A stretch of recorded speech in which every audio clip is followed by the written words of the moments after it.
Buenas tardes, muchas gracias por la invitación y por permitir que se abra un espacio para tan importante debate.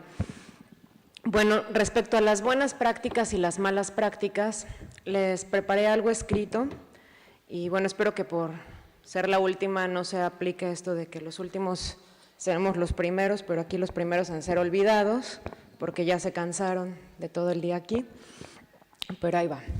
Es compartir sobre las buenas y malas prácticas en torno a la atención de las víctimas de trata con fines de esclavitud sexual me lleva a plantear las preguntas ¿buenas para qué y buenas para quién? Las acciones que se implementen para la erradicación de la esclavitud sexual deben poner en el centro la erradicación de la prostitución, entendiendo a esta como una forma extrema de violencia contra las mujeres, es decir, es una violencia feminicida. Las malas prácticas en torno a la atención a las víctimas de esclavitud sexual radica justo en la utilización errónea del concepto de víctima. Denominar víctima únicamente a las mujeres que fueron reclutadas por tratantes excluye a una inmensa mayoría de mujeres que llegaron a la esclavitud sexual por una serie de violencias estructurales, y visibilizar este error es vital para lograr construir un mundo libre de violencia contra las mujeres. Una mujer en situación de prostitución y una mujer víctima de trata sexual no son diferentes. Ambas son esclavas sexuales que compartieron la violencia feminicida, el espacio prostitucional, y su condición de esclavitud fue construida a partir de la demanda de los prostituyentes. La esclavitud sexual no es un fenómeno nuevo. De hecho, es una de las primeras formas de institucionalización de la esclavitud, y su existencia es posible porque antes de la trata existe y existió la prostitución. En la actualidad, la trata se ha globalizado y es el suministro de la demanda que crea la prostitución, demanda que es alentada por la pornografía y las relaciones de poder desiguales basadas en el género. Pero ¿cómo impacta la esclavitud sexual la vida de quienes la sufren? La esclavitud anula el ser. Es la negación de los derechos porque el ser esclava o esclavo implica dejar de ser persona para convertirse en propiedad. Esto es un proceso de enajenación que anula las capacidades. Y aquí quiero dejar claro que por capacidades no me refiero a la inteligencia, sino me refiero a lo que una autora que se llama Martha Nussbaum dice sobre las capacidades, que es: las capacidades son aquello que cada quien es capaz de ser o de hacer. Y entonces, si pensamos que estas capacidades son anuladas, esto genera en quienes son esclavas una dependencia vital con quien las esclaviza, y esta dependencia las mantiene sujetas en una relación de poder de la que no pueden salir. Incluso si se les rescata a las mujeres, es necesario que atraviesen por un largo proceso de acompañamiento, debido a que la esclavitud se somatiza. Y aquí también es importante señalar que el núcleo de la esclavitud no es el cautiverio. Siempre pensamos en las personas esclavas como gente que está encerrada y con cadenas, y este no es el núcleo de la esclavitud, sino los efectos de la esclavitud en la subjetividad, el cuerpo de las mujeres que están en esta situación. Y aquí es muy importante que entendamos que la esclavitud en la vida de las mujeres o de las personas que están en situación de esclavitud sexual muchas veces no se puede mirar. Tendemos a pensar en la esclavitud y ver un látigo, pero no miramos que la esclavitud muchas veces las cadenas están en la cabeza y están en las emociones. Las personas que están viviendo situación de esclavitud sexual muchas veces no se asumen como esclavas e incluso reproducen los discursos del sistema proxeneta diciendo que están ahí de forma voluntaria. Las mujeres que se asumen como trabajadoras sexuales lo que están haciendo es reproducir a este propio sistema del cual son esclavas, y esto mantiene funcionando a este sistema. Y aquí pongo un ejemplo sobre la dialéctica del amo y el esclavo de Hegel, y con esta dialéctica queda claro que la razón del amo son los esclavos, es decir, el amo los necesita, pero la razón de los esclavos no es el amo, los esclavos no necesitan al amo. Sin embargo, la percepción que los y las esclavas tienen de esto es al revés, consideran que necesitan al amo. ¿Y por qué? Porque justamente el amo construye y crea las relaciones de dependencia. ¿Y por qué pasa esto? Porque la sociedad lo permite. Es una forma compleja de decir, divide y vencerás. Porque también no solamente es un amo, sino lo que miramos en la esclavitud sexual es una alianza concertada de los amos. No solo es el proxeneta, también son los prostituyentes, también son los hoteleros, los dueños de bares, de clubes, de cantinas, las autoridades, las instituciones que se benefician de esto, las organizaciones que lucran con las mujeres. Es decir, el sistema proxeneta es muy amplio y no existiría si no tuviéramos las relaciones de género tal y como existen. Los proxenetas y los consumidores no existirían si no se educara a los varones desde la violencia y la apropiación de las mujeres. Y las mujeres no seríamos un territorio sobre el cual se inscribe la pedagogía de la crueldad, como dice Rita Segato, si no creciéramos desde la tutela y la dependencia. Por lo tanto, las buenas prácticas deben apuntar a lo que yo denomino los procesos de desproxenetización y despatriarcalización de las vidas, cuerpos y relaciones de las mujeres que se encuentran o encontraron en la prostitución, hayan sido enganchadas por un proxeneta, una red o hayan llegado al mundo de la prostitución por condiciones de violencia estructural. A partir del acompañamiento que he realizado a las mujeres en esta situación, me he dado cuenta de que si no se vive un proceso largo, este proceso de desproxenetización y despatriarcalización, las mujeres vuelven a ser enganchadas al salir de los refugios o viven relaciones afectivas de violencia, es decir, con hombres violentos, o permanecen en un estado de tutela por parte del Estado o de las organizaciones que las representan, en lugar de construir no solamente una independencia económica, sino una autonomía. ¿Más lento? Bueno. Siempre me dicen eso.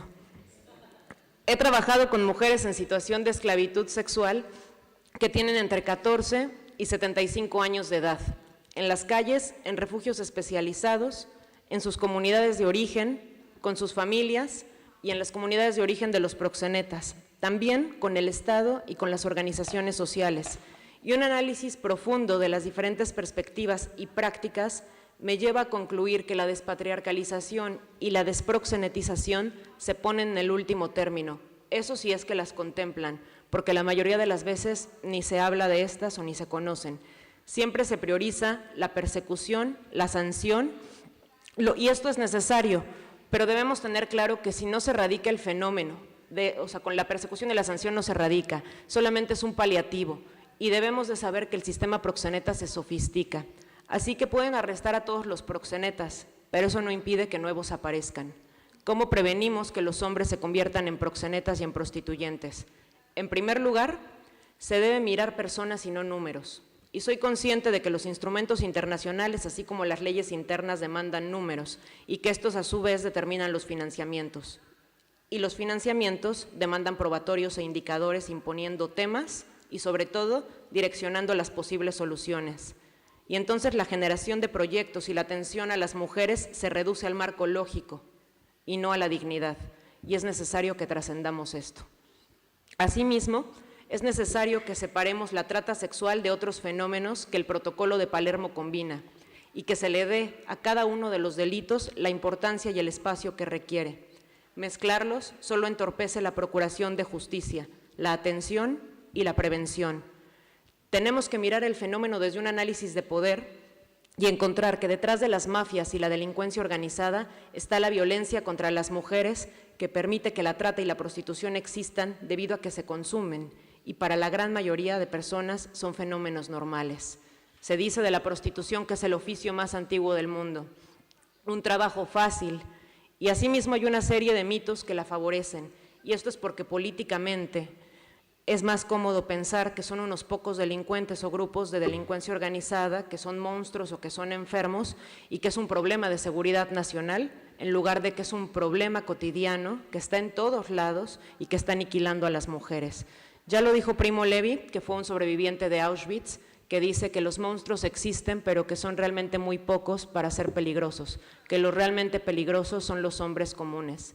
Y recuerdo la imagen que Melissa Farley nos ponía en la presentación, en la que están los hombres en un prostíbulo y cada uno de estos dice que él no es como los demás. Ese es el punto. Este sistema educa a los hombres para ser prostituyentes y para ser proxenetas, y eso es lo que tenemos que transformar. También contemplar que la violencia contra las mujeres, así como la prostitución, desde el Estado cumple una función instrumental y por eso el abolirla involucra que se pierdan muchos derechos y privilegios de las personas. En Calibán y la bruja, Federici explica el proceso por el cual los primeros proxenetas fueron los estados, en el momento en el que los estados comenzaron a poner burdeles municipales, precisamente para disuadir los movimientos sociales. Habría que preguntarnos en este momento qué intereses o para qué funciones, más bien qué funciones está cumpliendo la prostitución en nuestro contexto, en el mundo contemporáneo, para que los intereses no vayan hacia abolirla, sino al contrario, fomentarla y reglamentarla. Y para esto partir de los modelos, ¿no? Tenemos el modelo prohibicionista, e irónicamente quienes tienen el modelo prohibicionista van a países como México recientemente a capacitar a gente del gobierno con la idea de que identifiquen a las víctimas de trata de personas, pero como un país que es prohibicionista puede hablar de víctimas mientras considera que las mujeres que están en situación de prostitución son delincuentes. Luego, quienes la reglamentan consideran que la prostitución es un trabajo sexual. Dentro de esto, la solución que vemos es la abolición de la prostitución, pero marcándola como un delito de lesa humanidad. Porque de esta manera podemos ver que no es un problema de unos pocos, sino que es un problema de toda una sociedad.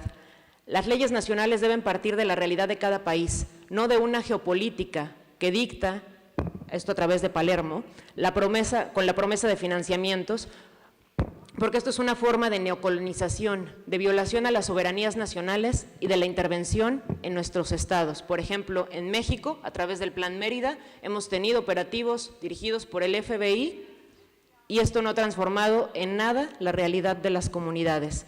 Debemos partir de que es necesario dar a las mujeres un acompañamiento que apunte a la trascendencia de los estigmas que la prostitución imprime en sus vidas, cuerpos y relaciones. Las mujeres deben trascender el estigma de la suciedad. En esto radica la desproxenetización, uno de los estigmas más fuertes que las hace sentirse indignas y marcadas. Debemos dejar de revictimizarlas y, por el contrario, colaborar para transformar su relación con su cuerpo, sexualidad, familias y dinero. Los estados deben asumir la responsabilidad de la creación de refugios especializados, de la capacitación y sensibilización social sobre estos temas y en todos los niveles.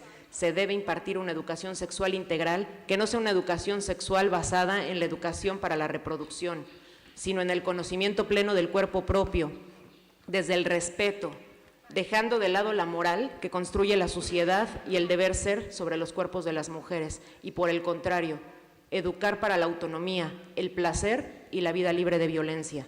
Mientras la prostitución siga causando incomodidad en los debates, cuando se le nombre la gente se escandaliza y traten de cambiar el tema, mientras se siga considerando que la trata es un fenómeno provocado por criminales y no por un sistema patriarcal, poco podremos hacer por la construcción de vidas libres de violencia para las mujeres. Con esto concluyo, la trata y la prostitución son violencia feminicida. Gracias.